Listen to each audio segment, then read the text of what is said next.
toutes et à tous et merci de nous suivre encore ce soir. Nous sommes le mardi 15 octobre. Les maladies des messales qui tuent chaque année près de 6 millions d'enfants peuvent être évitées grâce à l'adoption de bonnes pratiques d'hygiène, notamment le lavage régulier des mains avec de l'eau et du savon. Comment assurer la promotion d'une telle pratique ?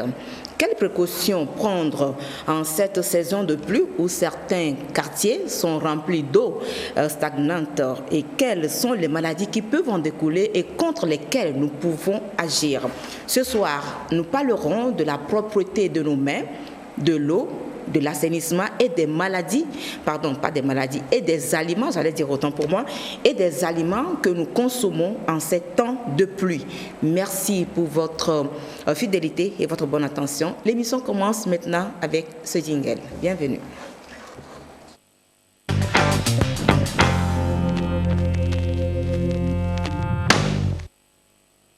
Docteur Edgar Koumbia est notre invité de ce mardi 15 octobre.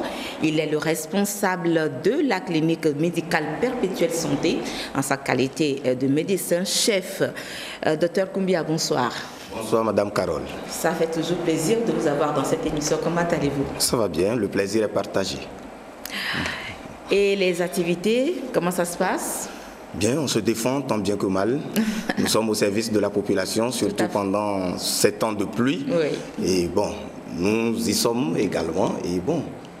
Et vous êtes là ce soir pour nous donner beaucoup de conseils. Comme d'habitude. Comme d'habitude. Merci. On espère vraiment que les gens seront à l'écoute pour pouvoir les mettre en application. C'est le plus important. Ils sont toujours à l'écoute. Les fidèles de cette émission sont vraiment très nombreux. Et merci beaucoup pour votre fidélité. Nous allons y aller avec la première question. Je le disais tout à l'heure. On va parler dans cette émission beaucoup plus de la propreté de nos mains. Parce que justement aujourd'hui, 15 octobre, c'est la journée mondiale de lavage des mains. Alors dites-nous, Docteur Edgar, pourquoi l'OMS a-t-elle voulu attirer l'attention de l'opinion sur une telle pratique, le lavage des mains? Pourquoi? Bien, merci pour la question et surtout pour le thème. La journée d'aujourd'hui, 15 octobre, est la journée mondiale de lavage des mains. Et donc, le thème est bien choisi et ça cadre bien avec même la situation actuelle où nous assistons aujourd'hui à des pluies diluviennes. Exactement. Avec tout le fléau et les catastrophes naturelles que cela entraîne. Et donc, l'OMS a mis un accent sur cette pratique de lavage de mains parce qu'il a été mis en évidence que plusieurs millions de personnes meurent tout simplement à cause des maladies diarrhéiques. Et une équipe américaine a fait une étude qui a prouvé qu'il s'agit tout simplement de se laver les mains avec du savon et de l'eau propre et on diminuerait ce nombre de décès par 2 au minimum. C'est pour ça que l'OMS a mis un accent particulier donc, sur cette pratique de lavage donc, de mains qui n'est pas aussi une pratique évidente et qui échappe souvent aux gens. Les gens font semblant de se laver les mains alors qu'ils ne le font pas correctement. Très bien. Alors, pour ajouter ou bien pour apporter de l'eau à votre moulin, j'ai quelques informations ici qui disent près de 2 millions d'enfants meurent chaque année de diarrhée. Ouais. Or, le simple fait de se laver les mains au savon réduirait ce chiffre de moitié. De moitié, c'est ça. Et c'est une étude qui a été menée par une équipe américaine. Exactement. Oui. Et ils l'ont prouvé. Il y a plusieurs études quand même qui ont été réalisées et qui vont toujours dans le même sens. Diminue donc considérablement. Même, tenez-vous bien, les enfants de moins de 1 an qui eux-mêmes ne savent même pas comment se laver les mains, il suffit tout simplement que l'alentour, c'est-à-dire le voisinage, les parents immédiats, les frères et sœurs se lavent les mains pour que ces enfants aussi, le nombre de décès de ces enfants de moins de 1 an puisse baisser. C'est ça. Donc vous imaginez l'importance donc, de cette pratique de se laver correctement donc, les mains. Très bien. Alors lorsqu'on ne se lave pas correctement les mains, on est forcément exposé à des maladies qu'on appelle maladies des mains sales. Oui. Quelles sont ces maladies, docteur Koumbia? Bien, les maladies des mains sales peuvent être regroupées comme étant les maladies diarrhéiques. Ce seraient des maladies qui auront le même dénominateur commun, et ce dénominateur commun, c'est la diarrhée. Et généralement, on peut citer comme la fièvre typhoïde, on a le choléra, Il y a par exemple l'hépatite A, nous avons la poliomyélite, on a également les maladies parasitaires, dont les parasitoses digestives, il peut s'agir de l'amibiase, de l'ankylostomose, il s'agit de l'ankylostomiase. Donc il y a plein de parasites qui peuvent être développés tout simplement parce qu'on ne se lave pas, on n'entretient pas bien l'hygiène de ses mains, on ne se lave pas correctement les mains et donc on va ingérer tous ces microbes qui vont être désastreux pour l'organisme. Très bien. Alors si je vous posais la question de savoir, par définition, une maladie dite maladie des mains sales, qu'est-ce que vous répondez? C'est quoi exactement cette maladie-là? Vous les avez citées, mais la définition proprement dite Les maladies des mains sales, ce sont des maladies qui sont dues à l'ingestion de microbes. C'est-à-dire, ce sont des maladies qui seront causées à la suite du fait d'introduire des microbes par la bouche. C'est ce qu'on va appeler donc la maladie des mains sales. Terre à terre, si on veut que les gens, le commun... Des maladies qu'on contracte par voie digestive. Qu'on contracte par voie digestive. Tout simplement. Et on n'a pas besoin forcément que ce soit quelqu'un ou bien un autre être vivant qui nous transmette la maladie. C'est-à-dire on n'a pas besoin d'un vecteur. C'est vous-même qui prenez votre microbe et c'est vous-même qui l'ingérez. Et surtout, il faut retenir que c'est par voie digestive. Donc c'est par voie orale. C'est lorsqu'on introduit donc le microbe par la bouche qu'on attrape donc ces types de maladies. Ce sont eux qu'on va dénommer donc des maladies des mains sales. Ok, tout à l'heure vous avez cité quelques-unes, alors dites-nous, parmi ces maladies dites des maladies des mains sales, quelles sont les plus fréquentes et qui constituent réellement des motifs de consultation dans nos différentes structures? Les maladies les plus fréquentes sont généralement les maladies diarrhéiques, comme je l'avais dit. Il s'agira de la fièvre typhoïde, il va s'agir des diarrhées. Donc, les patients vont venir se plaindre qu'ils vomissent, ils font la diarrhée depuis plus de 3 jours et qu'ils ne font pas chose. Il s'agira également des maladies comme les parasitoses dont on avait parlé, que ce soit l'amibiase, dont la personne est en train de faire une dysenterie amibienne, il fait des selles liquides accompagnées en même temps de perte de sang. Donc vous allez voir donc des traces de sang ou bien la personne fait les selles et les selles sont mélangées au sang. Donc voilà les quelques-unes qui sont les plus fréquentes que nous rencontrons généralement en consultation. Très bien. Alors, justement, parlant de la consultation, elle souffre de la diarrhée. Docteur Koumbia l'a dit tout à l'heure, la patiente souffre de la diarrhée suivie des vomissements et ce, depuis 3 jours. C'est le motif justement de sa consultation chez le médecin. Qu'est-ce qui a causé cette diarrhée et ces vomissements? Seul le médecin peut avoir la réponse à cette question. Nous allons voir un peu en image le déroulement de cette consultation. C'est tout de suite avec le premier sujet de cette émission. Regardez.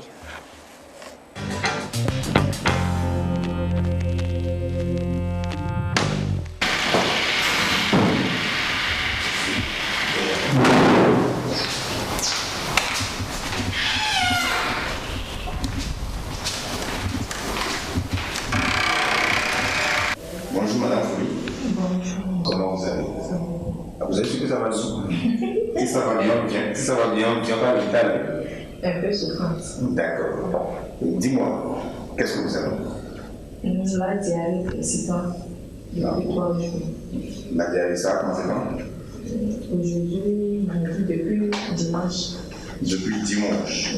Qu'est-ce qui s'est passé? Vous avez mangé quelque chose? Oui, c'est la pâte avec ADN.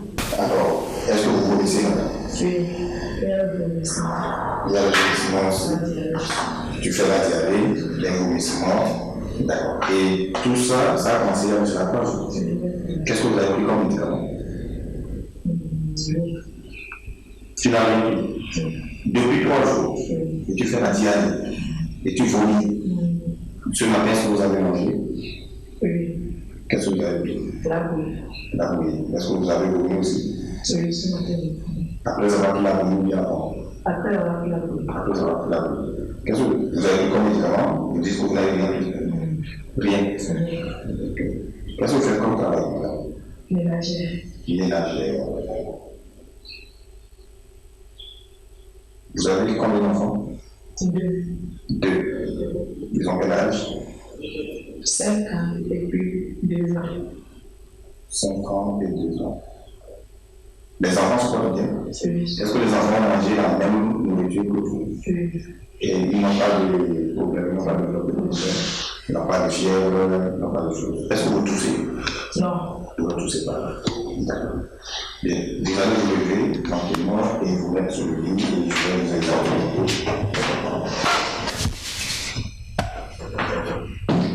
Si ça fait mal, vous me dites. Si ça fait mal, oui. D'accord.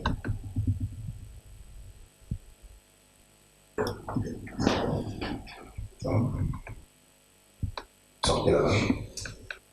D'accord, c'est bon. Tu te dépêches. D'accord. On va faire quelques prélèvements. On va demander quelques analyses. On va faire d'abord la bouteille parce que nous sommes en saison de pluie. Et en saison de pluie, il y a des moustiques partout, avec l'eau qui stagne un peu partout. Et on va donc vous faire la bouteille pour voir s'il n'y a pas de paludisme. Et on va également vous faire la NFS. La NFS, c'est la numération formule sanguine. Ça permet de voir s'il n'y a pas une infection, s'il n'y a pas une anémie. Et ça nous permettra de bien prendre des décisions et de vous donner les soins qu'il faut. Mais en attendant, dès qu'on va finir de faire les prélèvements, on va vous commencer déjà des soins, certains soins pour vous soulager. On va arrêter de se laisser la diarrhée là qui est en train d'arrêter et surtout les vomissements aussi. Est-ce que vous vous sentez tout fatigué? Oui, un peu faible. D'accord. Donc je vais vous mettre aussi une petite perfusion pour remplacer le liquide que vous avez perdu lors de la diarrhée et puis des vomissements. Après les soins, je pense que ça va un peu mieux. Ça va mieux. D'accord. On va vous mettre en observation. Vous allez rentrer. Je vais vous faire une petite ordonnance. Vous allez rentrer. Mais comme nous sommes en saison de pluie, j'aimerais vous donner quelques petits conseils. C'est que les aliments que vous allez manger, il faut bien les nettoyer, bien les laver avant de les consommer. Surtout les crudités. Si vous avez l'habitude de manger de la salade, des laitues, tout ce qui est crudité, il faut prendre soin de les laver proprement avant de les manger. D'accord? Et si vous devez cuire donc les aliments, il faut bien les cuire. Il ne faut pas se précipiter, se presser pour faire chose. D'accord? Parce que vous risquez de fermer les microbes et quand vous allez les manger, vous allez faire des intoxications. Vous pouvez faire plein de maladies que vous avez. On va attendre les résultats quand les résultats vont sortir, on fait là.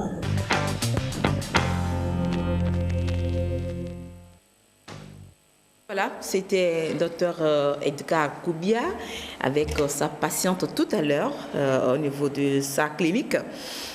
Perpétuelle santé à Lomé. Oui. Alors, docteur, vous avez posé une question à votre patiente et là, moi, je n'ai pas senti une réponse ou bien je ne sais pas là où vous voulez en venir. Je reprends cette question-là, je la récupère et je vous la repose. Alors, vous lui avez demandé si les enfants aussi ont mangé le même repas, puisque la dame a dit qu'elle a consommé de la pâte avec la sauce d'adémé. Oui. Alors, en posant la question à votre patiente de savoir si les deux enfants aussi ont mangé le même repas et ils présentent des signes. Qu'est-ce que là où vous voulez en venir exactement? En réalité, c'est pour cette question a été posée de manière intentionnelle.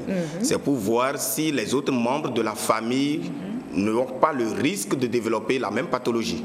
Parce que des habitants de la même maison qui consomment les mêmes aliments sont susceptibles de développer les mêmes maladies quand il s'agit des intoxications digestives. C'est ce que sera donc considéré comme une intoxication collective. Quand on mange le même repas et que tout le monde développe les symptômes, on saura donc que c'est une intoxication. Et bon, ça oriente le médecin pour donner d'autres conseils pour éviter donc que le reste de la famille ne soit également contaminé ou bien atteint. Et ça permet donc d'orienter les actions d'hygiène, les actions sanitaires et de donner surtout des conseils et surtout que c'est la mère ici. Si c'était le monsieur, bon, on ne se plairait pas trop, mais comme c'est la dame qui est en même temps la cuisine, qui sert tout et qui fait la cuisine, donc il faudrait quand même lui donner quelques minimums de conseils pour éviter donc de contaminer les autres dans la maison. Ok. Alors après cet interrogatoire, quelle peut être la cause de sa diarrhée ou bien de ses vomissements? Bien, chez elle, le problème c'était un problème parasitaire. Chez elle, c'est vrai que nous avons demandé l'autorisation, sa permission d'abord avant de parler de son sujet sur le plateau. Donc elle avait juste des parasitoses, sinon c'est un diagnostic qu'on ne va pas révéler, c'est un secret professionnel. Et j'en avais discuté avec elle, donc comme je le disais tantôt. Donc elle avait un paludisme. Mais il y a également certains signes du paludisme qui se manifestent parfois par des signes digestifs. Okay. Et elle a développé donc un paludisme avec des signes digestifs. On a recherché tout simplement, on s'est rendu compte que dans les selles, il y avait donc des parasites. Et donc, on a soigné et elle s'est rétablie. Ok. Revenons maintenant sur les maladies des messales. Alors, les causes de ces maladies proviennent-elles uniquement des messales? Parce que je ne crois pas.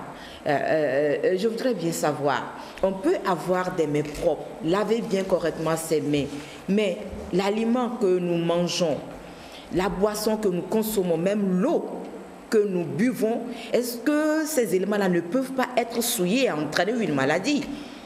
Effectivement, la dénomination maladie des mains sales est une convention, si on peut le dire comme ça. C'est en quelque sorte, entre guillemets, un abus de langage. Lorsqu'on dit maladie des mains sales, c'est qu'on veut mettre l'accent sur ce que nous pouvons éviter. On ne peut pas, lorsque vous prenez de l'eau, vous ne pouvez pas savoir si dans ma bouteille d'eau, j'ai des microbes, j'ai 1000 microbes ou 1 million de microbes, on ne peut pas le savoir. Oui. Mais lorsque dans votre main est sale, vous pouvez au moins vous en passer donc, de cette saleté et vous pouvez donc vous prévenir par rapport, ne serait-ce qu'à la propreté de votre main. C'est pour cela que la dénomination maladie des mains sales est plus conventionnelle. Mais les aliments souillés également vont entraîner les mêmes pathologies, les mêmes maladies, les mêmes manifestations. L'eau souillée, comme vous le dites, les eaux de forage qui ne sont pas bien traitées, les eaux vendues en sachets au bord des routes, ou lorsque parfois même vous ouvrez ces sachets, vous avez des odeurs qui vous accueillent et qui sont des odeurs même insupportables. Lorsqu'on se permet de consommer ces types d'eau ou bien ces aliments qui sont souillés, on va naturellement développer ce type de maladie sans que votre main ne soit sale. Mais malheureusement, comme c'est la main qui porte toujours tout ce que nous mangeons vers la bouche, donc la dénomination, les aînés ont convenu de dénommer donc, ces types de maladies, de les regrouper sous l'appellation de maladie des mains sales.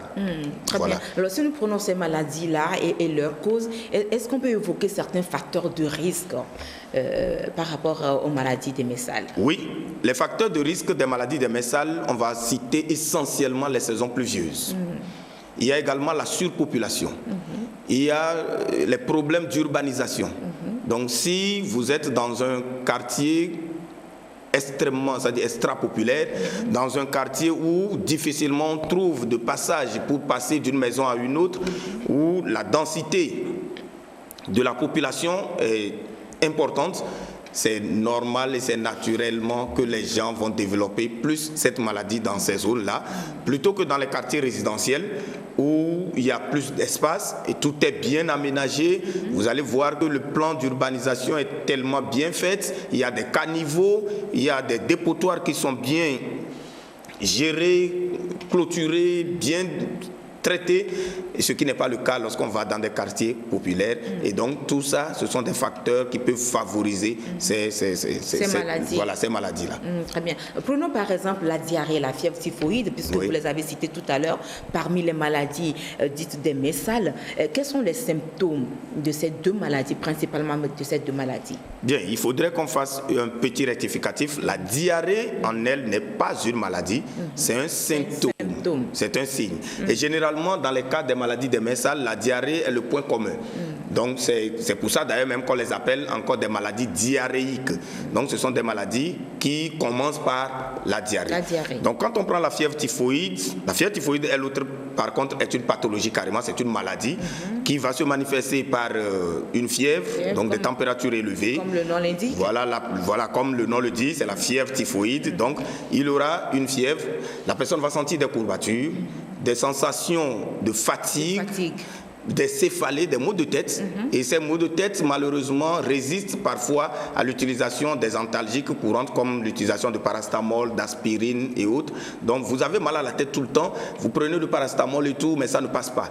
Vous faites un traitement de paludisme, mais les maux de tête continuent toujours. L'idéal, c'est de consulter un médecin pour qu'il vous examine et qu'il vous demande certaines analyses qui vont lui permettre de poser le diagnostic. Et quand le diagnostic est posé, on vous traite facilement. Et contrairement, je voulais profiter ici pour dire à la population, contrairement à ce que les gens croient, que parce que j'ai fait la fièvre typhoïde aujourd'hui, donc après 5 ans, c'est ma fièvre typhoïde là qui n'est pas finie. C'est faux. Une fièvre typhoïde, on l'attrape, on la soigne et elle finit, mais on peut toujours la rattraper à chaque fois que nous ignorons ou nous négligeons les règles d'hygiène élémentaires. Voilà. Très bien. Un peu ça. Merci beaucoup, docteur Koumbia. Nous poursuivons cette émission avec le deuxième sujet. La population a-t-elle l'information lorsqu'on évoque les maladies des mains sales? Quelques citoyens ont réagi à cette question. Nous allons les écouter et apprécier leurs réponses. Tout de suite, le deuxième sujet.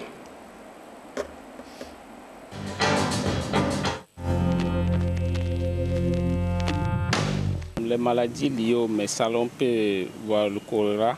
Il y a les maladies microbiennes aussi qui sont peut-être dangereuses pour la santé. Les maladies liées aux mains sales, nous avons d'abord ce qu'on nous a appris depuis le cours primaire, c'est d'abord le choléra. Vous pouvez avoir la diarrhée, les infections, hein, voilà ce qu'on peut dire à peu près sur les maladies liées aux mains sales.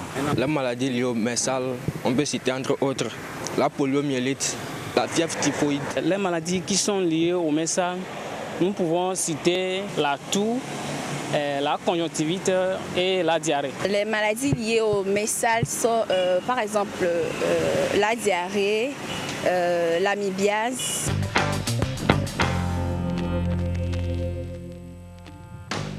La docteur, vous êtes là ce soir, c'est pour noter hein, nos intervenants et voilà, ils ont parlé de beaucoup de maladies. Hein. Oui. Un petit commentaire par rapport à ce que vous venez d'écouter?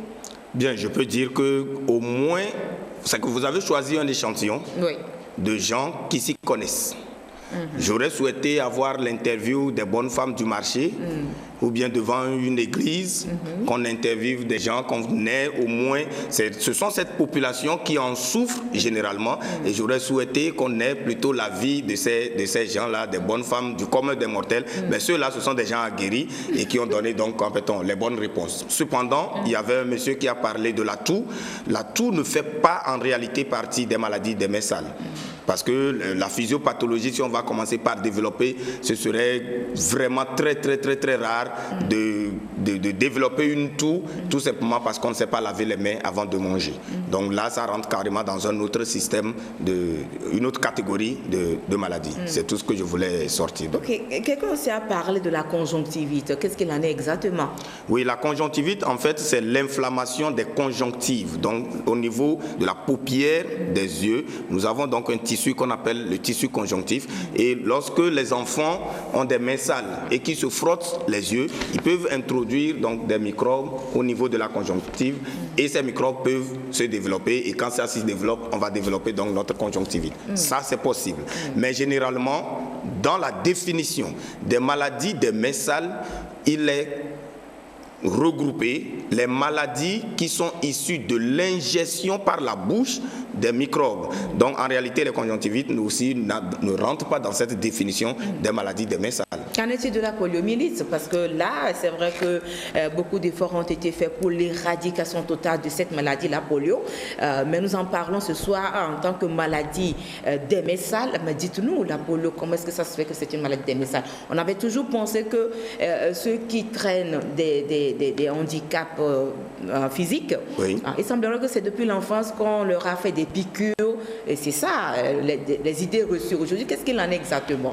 Merci pour cette question. En réalité, la poliomyélite n'a jamais été causée par l'injection intramusculaire.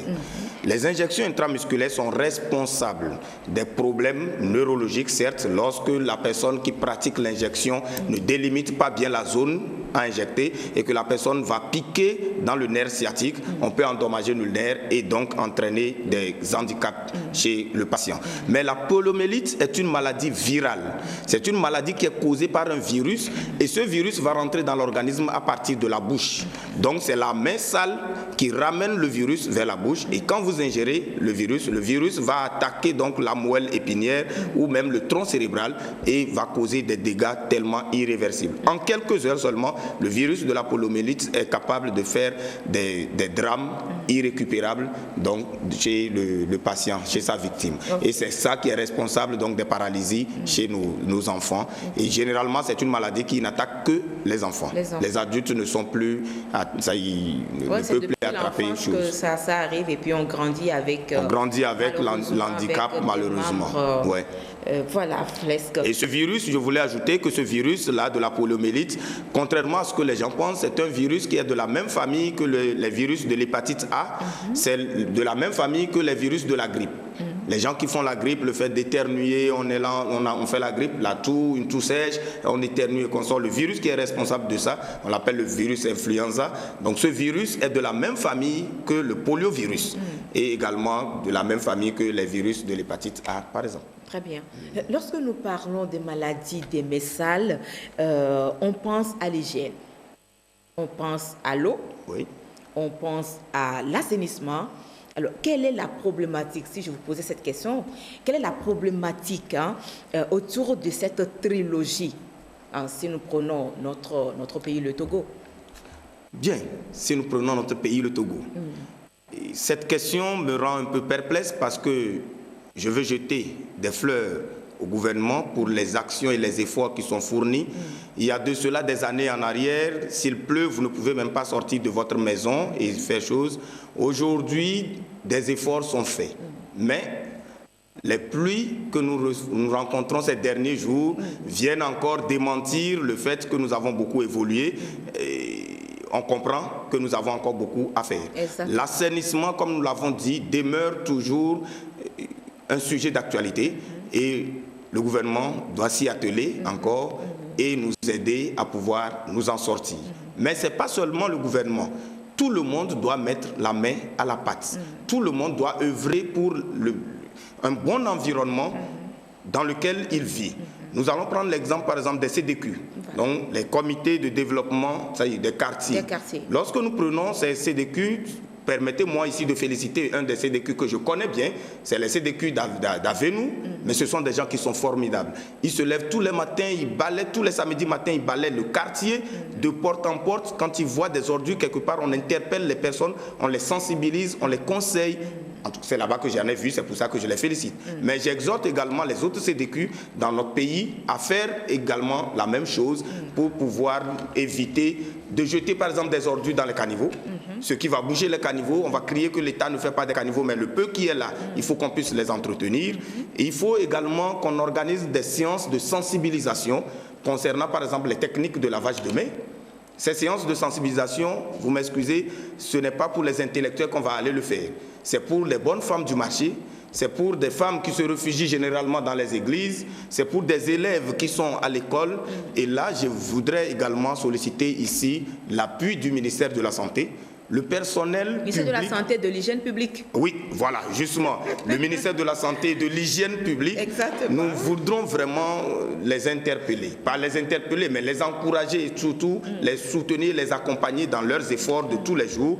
Mais nous souhaiterons qu'ils puissent permettre parfois à ce que pour ces sensibilisations-là, que les bonnes volontés, les structures de bonne volonté qui veulent faire ce type de sensibilisation, qu'on puisse les accompagner, ne serait-ce que de leur donner l'autorisation d'aller par exemple dans un marché, parler en saison de pluie au bien fondé de ces règles et de ces pratiques d'hygiène dont nous parlons à ces populations-là. Aller par exemple dans des écoles, sensibiliser nos enfants sur les techniques de lavage de mains, sur l'importance de se laver les mains, voire sensibiliser les revendeuses de nourriture sur les mesures d'hygiène à adopter et faire chose. Et si le ministère pouvait également accompagner les structures désireuses de se jeter aussi et de faire ce type d'action, je pense que nous allons beaucoup évoluer et on va regresser. C'est-à-dire on va repousser un temps soit peu ces maladies qui nous embêtent tous dans ce pays. Très bien. Merci beaucoup pour ce développement. Je crois que vous avez touché du doigt le problème, c'est vrai. Beaucoup d'efforts restent encore à faire, malgré que le gouvernement fait. Il en a fait. Il peut faire, mais c'est à nous, d'aider le gouvernement à assainir nos quartiers. Voilà. Parce que là où il y a la propreté, il y a toujours des maladies qu'on peut ramasser tout autour. Donc maintenant, les alentours de nos maisons propres, ça ne nous coûtera rien. Au contraire, ça nous permettra de garantir une vie saine et une bonne santé. Alors parlant justement de la bonne santé, le docteur Koumbia l'a dit tout à l'heure, il a fait allusion aux revendeuses de nourriture. Alors beaucoup de personnes, c'est vrai, mangent dans la rue. Alors dans quelles conditions les bonnes femmes revendeuses entretiennent-elles leur étalage et leur nourriture qu'elles servent aux clients? Et par rapport à la propreté des mains, l'hygiène est-elle respectée? Nous avons interrogé 2 revendeuses et elles se sont prononcées sur ces aspects. Nous les écoutons. Pardon.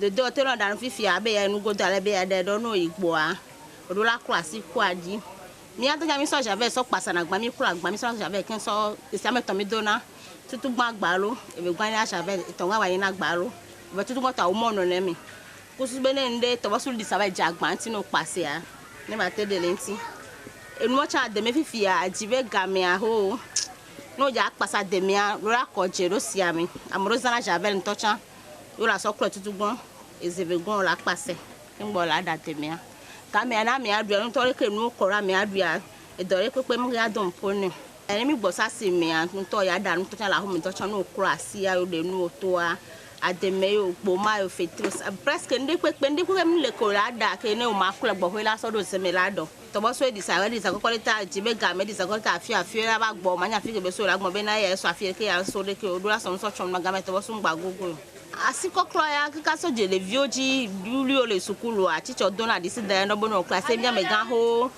o la be adunu po a aso chacha bo alo aso so sisi awon ti abo aloko na esan on to le ple do wa do kere fun ya parce o le dogbe na mo o le hogala mo si o le o mi afi ka me ya de ke be so le ke be waye no ya adunu pa bo aloko na san alo de ke ho abi to do la jagba la classe nyere ku mo fe la adunu po o la kura lo fi apata no ya du normalement pour la croix le via pata nyere kengbo hwela dunu kwa sia kwa di ko mo o bia no ba po jave ntocha la so kule kengbo hwela dunu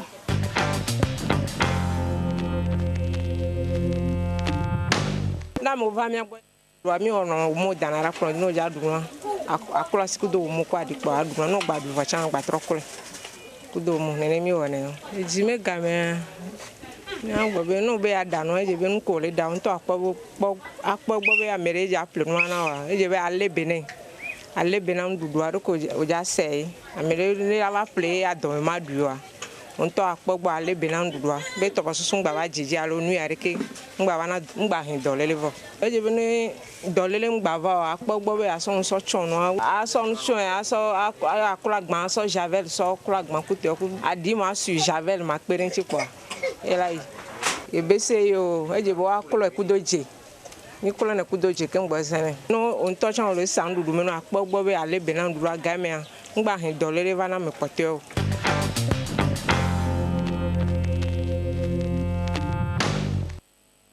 Voilà, docteur Koumbia, nous avons écouté une dame qui parlait de l'eau javelisée pour laver les légumes. Est-ce que c'est une bonne manière?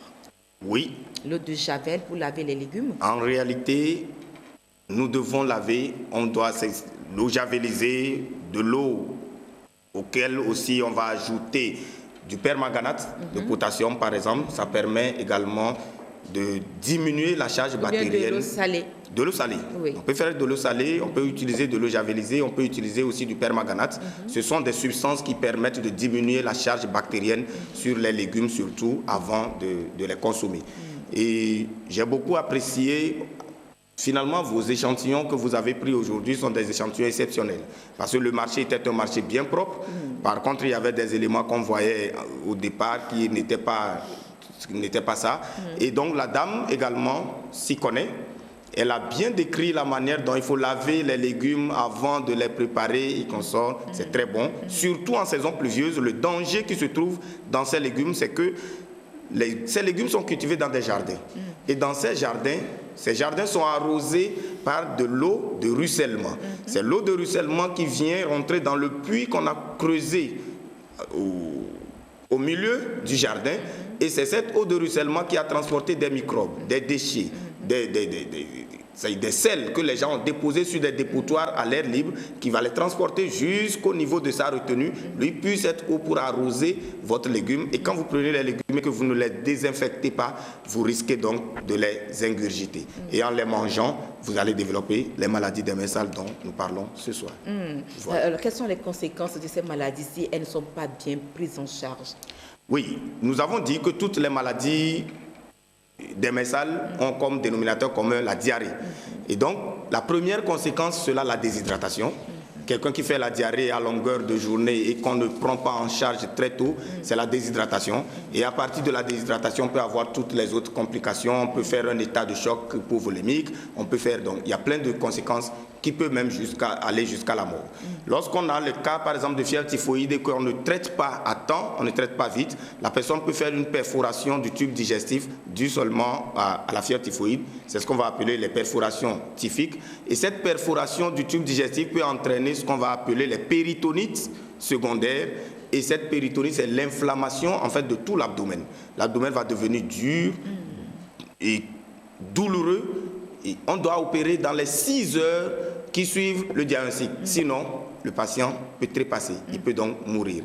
Et la conséquence ultime de ce type de maladie, c'est donc, qu'on appelle-t-on, la mort, tout simplement. C'est ça. Donc voilà un peu, c'est la raison pour laquelle, dès que les signes commencent, l'idéal serait d'aller dans une structure, c'est-à-dire sanitaire, la plus proche, pour pouvoir se faire prendre en charge très tôt. Très tôt, très bien. Alors, vous l'avez dit, nous sommes aujourd'hui dans la petite saison de pluie qui prend apparemment des proportions très importantes parce que les pluies, au moins une semaine, on a 3-4 pluies qui s'abattent sur notre pays et il paraît que c'est pareil dans la sous-région ouest africaine. Ce n'est pas seulement propre au Togo, c'est ces dernières pluies qui tombent. Alors, quelles conséquences sur notre santé ?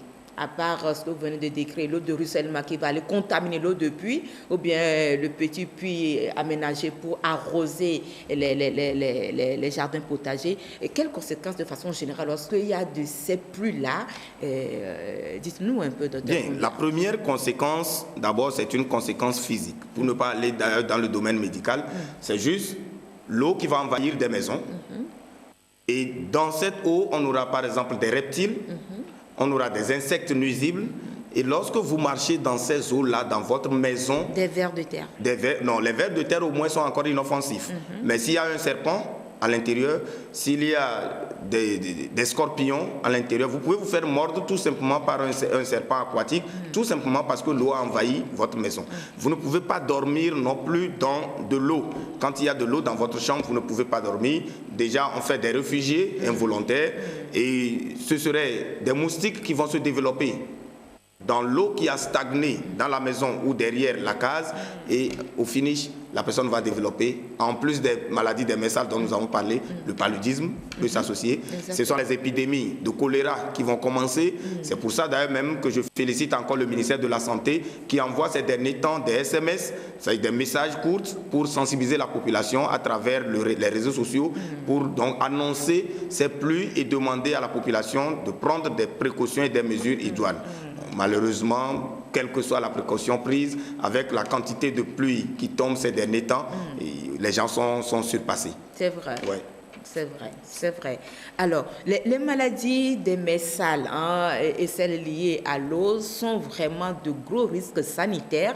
Et ça, docteur Koumbia vient de faire la démonstration. Alors, quelles sont les maladies auxquelles nous nous exposons en cette saison de pluie?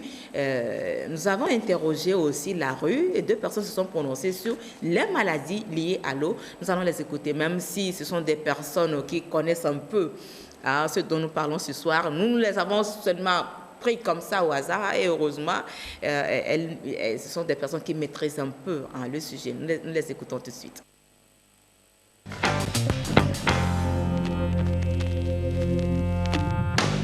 En cette période de pluie, il y a les maladies, quand on marche souvent dans l'eau, il y a des vers qui rentrent souvent dans les plaies. Et puis il y a aussi, surtout le choléra aussi est très contagieux pendant la saison des pluies. La pluie peut transporter plusieurs microbes à des endroits différents qui vont se propager dans les quartiers et donc le fait que les enfants vont se promener dans l'eau, tout ça, ça peut être nuisible à eux. Et surtout les parasites là, ils peuvent les contracter facilement.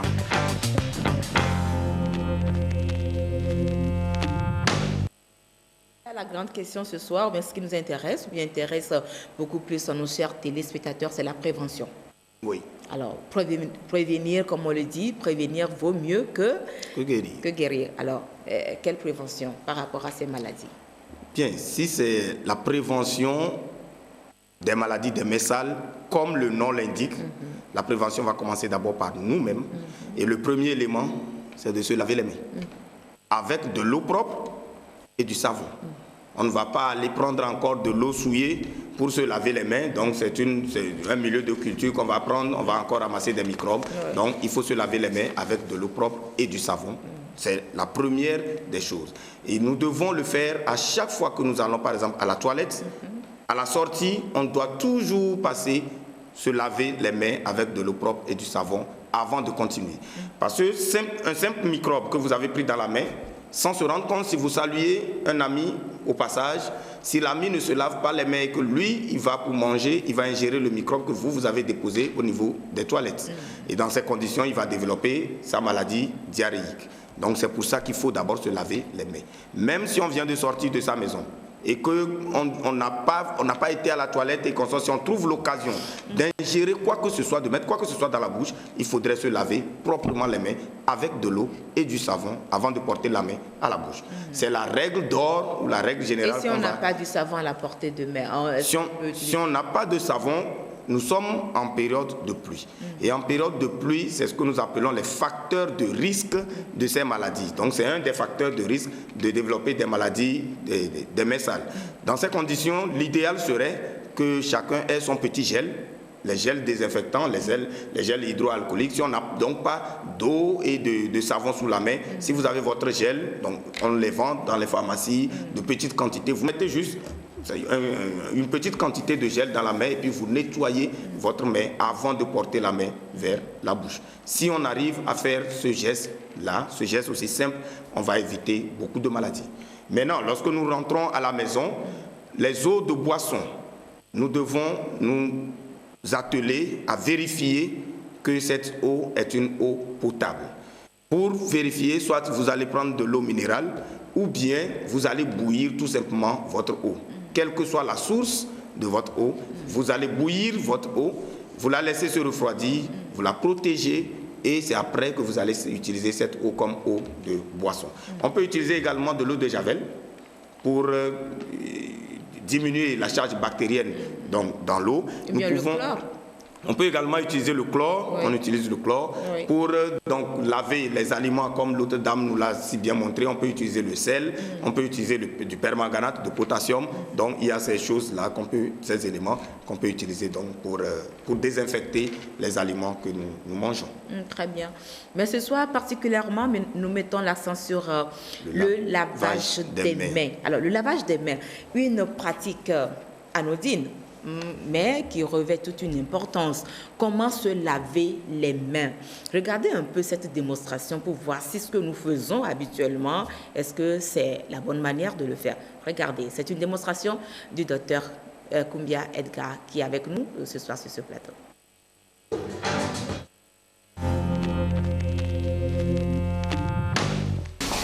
Pour se laver les mains, il faut d'abord se débarrasser de tout ce que vous avez comme bijoux.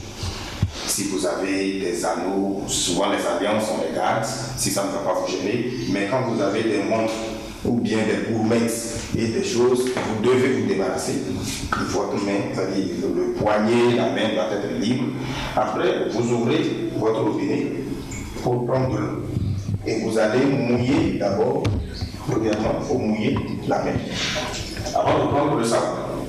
Et le savon, ça peut être n'importe quel savon, ça peut être un pain de savon, ça peut être des omos, ça peut être du savon liquide. Et vous prenez juste une dose. Maintenant, pour se laver les mains, il y a des étapes qu'on doit suivre. Tu dois frotter les paumes des deux mains. Très bien. Mais quand tu frottes les paumes, les deux paumes de main, il y a également des intervalles entre les doigts. Donc on doit se laver très bien l'intervalle entre les doigts. Quelqu'un qui s'est lavé les mains de cette manière et s'arrête, n'a rien fait. Parce que les microbes peuvent s'incruster entre les doigts. Donc il faut également frotter bien entre les doigts. Vous prenez le pouce que vous lavez bien, vous reprenez celui-là aussi, vous le lavez et vous venez derrière la main, au niveau du dos de la main et vous le lavez également. Vous revenez là aussi, vous lavez bien et dans le creux, n'hésitez pas, ça y est, dans la paume de la main, n'hésitez pas de gratter. Donc dans la paume de la main, vous frottez et lorsque vous avez maintenant bien frotté la main, vous pouvez retourner pour rincer votre main. D'accord? Donc ce faisant, et en réalité, ça c'est comme ça, on va se laver les mains. Il faut toujours rincer avec une grande quantité d'eau pour pouvoir éliminer que ce soit des microbes et en même temps l'odeur du savon que vous avez utilisé avant de passer à table pour pouvoir manger. Donc, après avoir lavé les mains, il ne faut pas s'arrêter là. On ne doit pas laisser l'eau dégouliner dans ce sens. C'est pas bon. Normalement, quand on finit de se laver les mains, on relève les mains pour que l'eau ne ramène pas les microbes vers la main. Et après, il faut donc sécher la main. Tu dois avoir un séchoir, un torchon ou bien une petite serviette à côté. Quand tu finis, tu te nettoies, tu te sèches bien la main et tu retournes donc faire tes activités.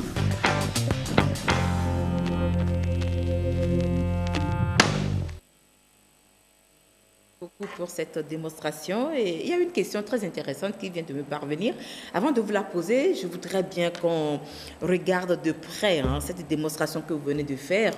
Alors, dès qu'on finit de se laver les mains dans un lavabo, comme ce fut le cas tout à l'heure en image, ou bien dans les images, alors pourquoi ne doit-on pas baisser les bras pour laisser tomber les gouttes d'eau, mais plutôt soulever les deux bras comme ça et vers le haut? On veut savoir pourquoi.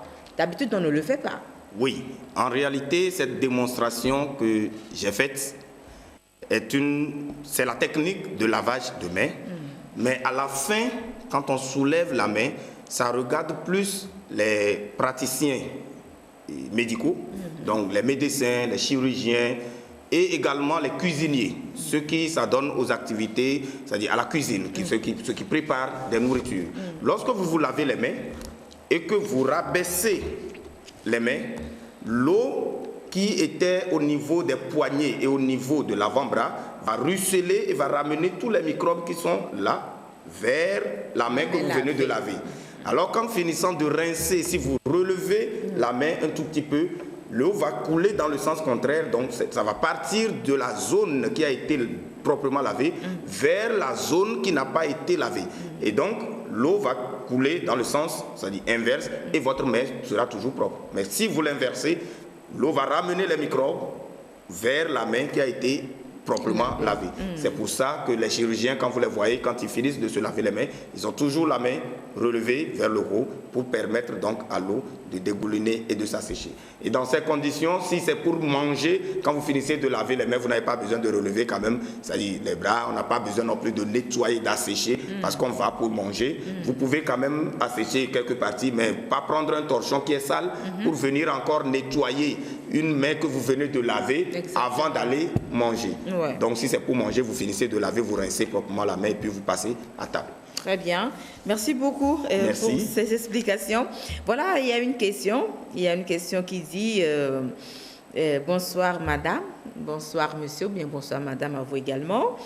Les maladies des messales en saison pluvieuse, c'est là le thème de l'émission de ce soir, c'est vrai.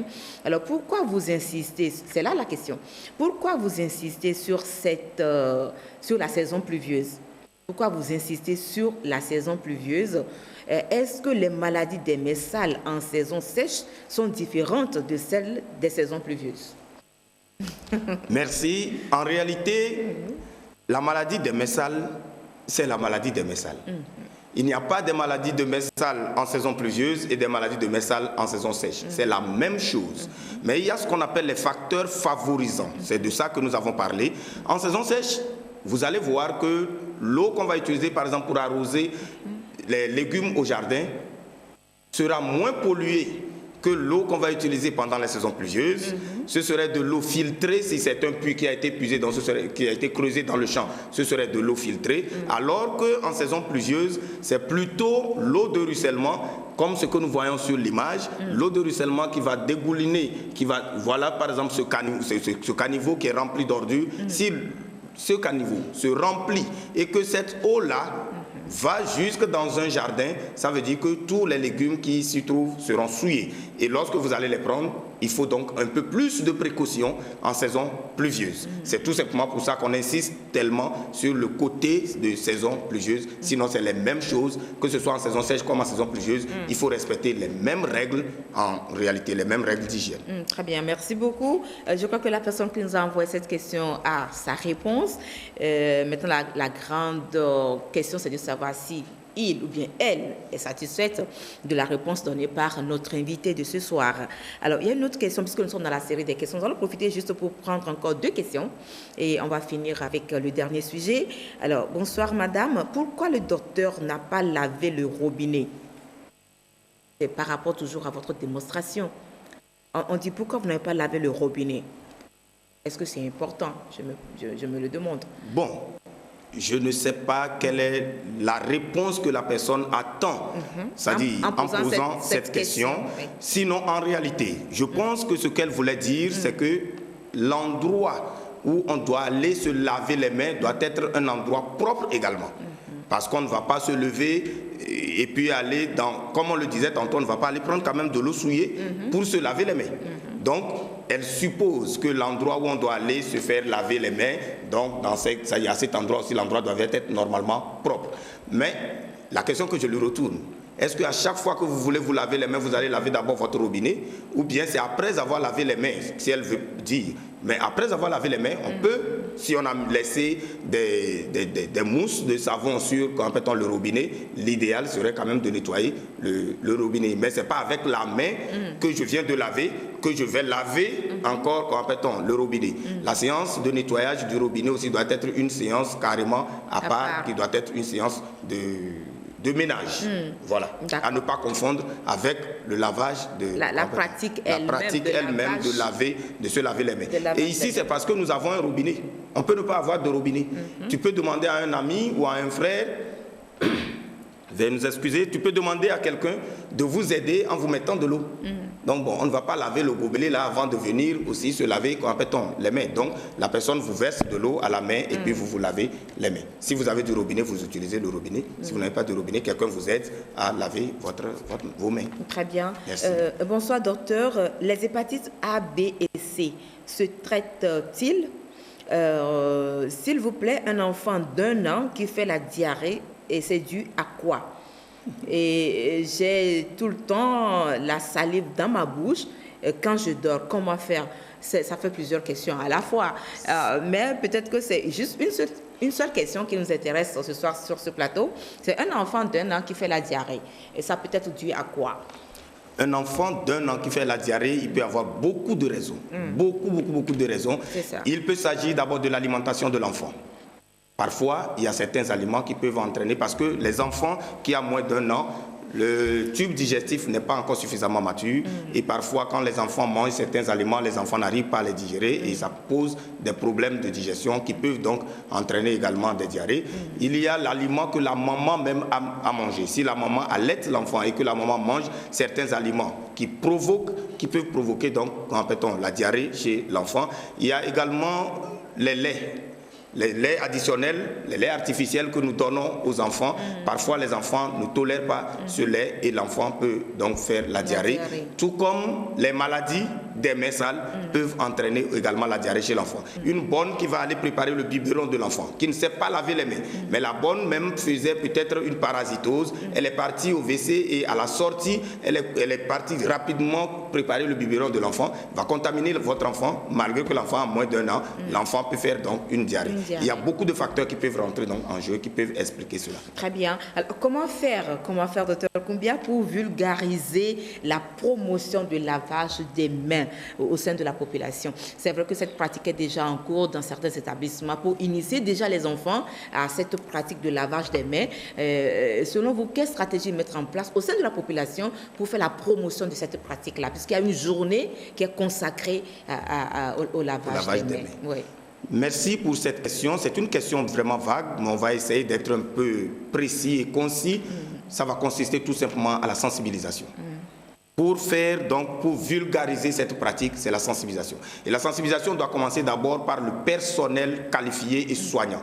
Je prends le personnel soignant parce qu'on est mieux placé pour expliquer les conséquences du non-respect de cette pratique de lavage des mains.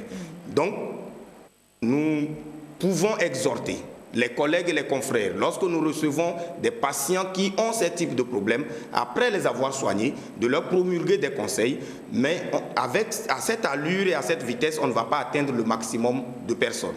L'idéal serait d'organiser des séances de campagne de sensibilisation où on peut aller par exemple dans les marchés. On descend dans un marché, on rassemble les dames et puis on leur parle du bien fondé de se laver les mains et de leur montrer comment on se lave les mains.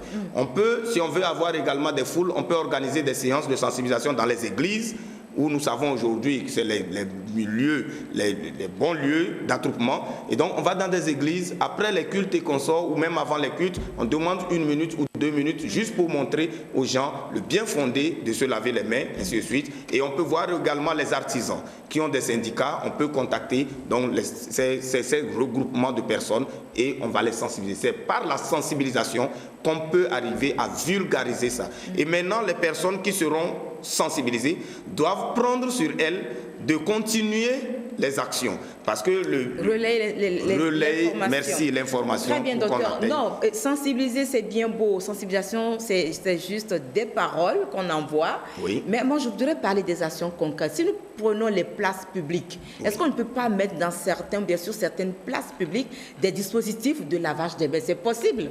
À la plage, au marché, même au stade.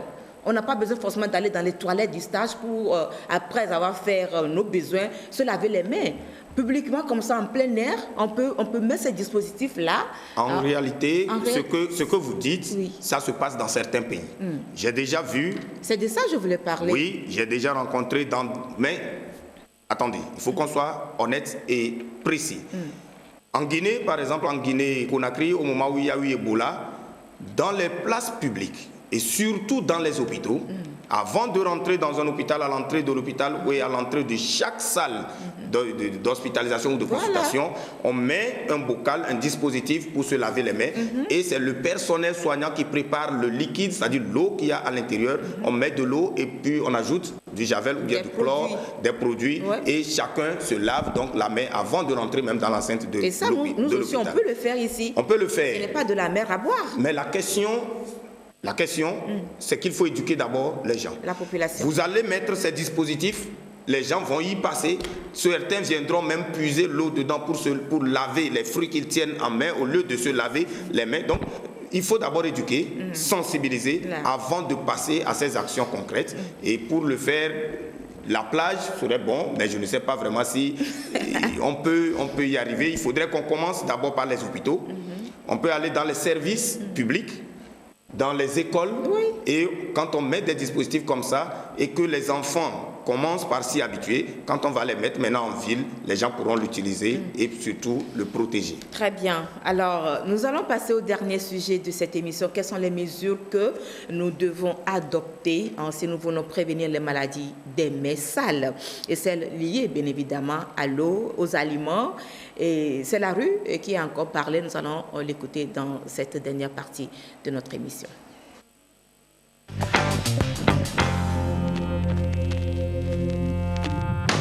Pour prévenir les maladies liées aux mains sales, c'est surtout le lavage des mains avec du savon. Bon, pour le lavage des mains, on peut les citer à 3 niveaux. C'est-à-dire, avant de manger, tu te laves bien les mains.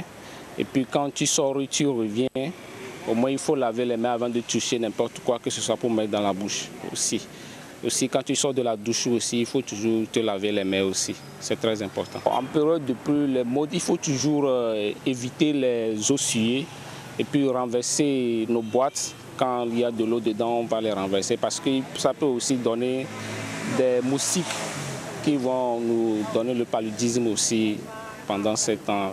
Nous devons donner des conseils à nos enfants et nos petits frères avant de manger, de laver proprement les mains avec de l'eau, du savon, de chier dans la latrine également. Il faut bien laver les mains après avoir uriné également. En ce moment de pluie, nous devons bien prendre soin de nos aliments et surtout les légumes que nous consommons régulièrement.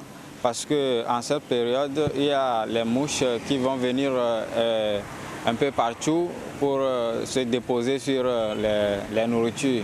Et pour pouvoir prévenir ces maladies liées au MERSAL, on doit toujours laver les mains avant de manger. Rendre propre là où on fait la cuisine et autres. Se laver les mains avant et après chaque repas.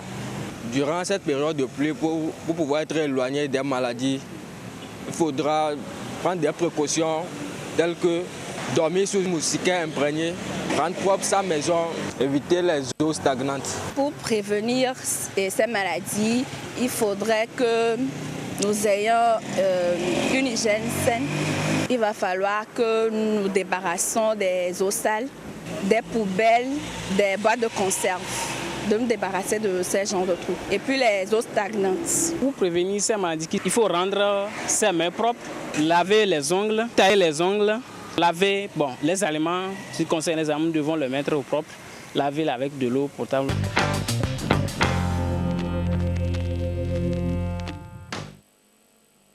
Presque, bien pratiquement arrivé à la fin de cette émission, mais la régie permettait que je pose 2 petites questions parce qu'il y a une dame qui insistait. Elle n'a pas envoyé une question, mais elle a appelé et j'ai pris soin de prendre son coup de fil tout à l'heure. Elle voulait juste savoir ce qui cause la dysenterie. Alors, je lui ai promis que je poserai la question à l'invité. Alors, la dysenterie, la dame voudrait savoir ce qui cause cela. Elle a beaucoup insisté avec son appel tout à l'heure. Bien. Si elle a insisté, je suppose qu'elle connaît elle-même la réponse. Parce que la dysenterie est une forme de diarrhée. La dysenterie n'est pas la diarrhée en elle-même. La dysenterie, c'est le besoin pressant d'aller à la toilette. Et quand vous allez, vous faites de petites quantités de sel. Et généralement, ces sels sont tachés de sang. Et la cause, ce sont les parasites, généralement l'amibe, c'est-à-dire l'amibiase, et on va donc parler de dysenterie amibienne, et donc ce sont les amibes qui causent ça souvent. Mais les trichomonases également sont des parasites qui peuvent entraîner, quand on appelle une dysenterie. Donc c'est l'envie d'aller rapidement à la selle. Vous allez, vous ne faites même pas une grande quantité, c'est juste une petite quantité, mais vous avez cette envie-là de façon pressante tout le temps, et donc généralement c'est les amibes qui causent cette dysenterie. Si c'est cette définition qu'elle veut vraiment savoir. Très bien, je crois qu'elle doit être satisfaite depuis là où elle est en train de suivre cette émission. Alors, une autre question qui dit, alors peut-on utiliser l'eau de pluie pour se laver les mains? L'eau de pluie et de la cendre. Je vous posais la question tout à l'heure de savoir s'il n'y a pas le savon. Vous avez dit il y a du gel. Non, si moi je ne trouve pas de l'argent pour acheter du savon, est-ce que je vais trouver de l'argent pour aller à la pharmacie pour acheter du gel? Alors, je voulais que vous répondiez en me parlant de cendre, mais de la cendre, mais vous ne l'avez pas fait. Mais une question est arrivée comme ça. L'importance de la cendre dans le lavage des mains. La question était d'abord de savoir si on peut se laver les mains avec l'eau de pluie. Oui. Oui, on peut se laver les mains avec l'eau de pluie. Mais la question, le problème, c'est que l'eau de pluie, généralement, lorsqu'on utilise du savon, ça donne tellement, ça mousse tellement que c'est difficile de rincer et d'arrêter donc la mousse, c'est tout. Mais l'eau de pluie qu'on va utiliser pour se laver les mains et être sûr on s'est bien lavé les mains, c'est de l'eau de pluie recueillie sur une tôle qui est propre. Donc, lorsque votre toit a une tôle sur laquelle il y a eu au moins 2 couches, ou bien il y a eu 1 tonne de poussière, s'il pleut et que cette eau descend, vous recueillez cette eau et que vous vous lavez les mains avec, c'est que vous-même vous avez pris des microbes, ça n'a servi à rien. Maintenant, pour ce qui concerne la cendre c'est du potassium, donc c'est la même chose. Par exemple, on peut dire du permanganate de potassium qu'on utilise dans les villages. On peut utiliser la cendre pour se désinfecter la main, mais en réalité, l'effet n'est pas aussi efficace que lorsqu'on utilise le chlore et le javel. Merci beaucoup, docteur Edgar Koumbia, d'être passé dans cette émission. Voilà, mesdames et messieurs, c'est fini. C'est fini. Nous avons eu du plaisir à vous présenter à deux cette émission. Nous espérons avoir répondu à certaines de vos préoccupations. Merci beaucoup pour votre fidélité. Merci à l'équipe du jour. On se donne rendez-vous le mardi prochain pour un nouveau numéro de votre émission Santé. D'abord, au revoir.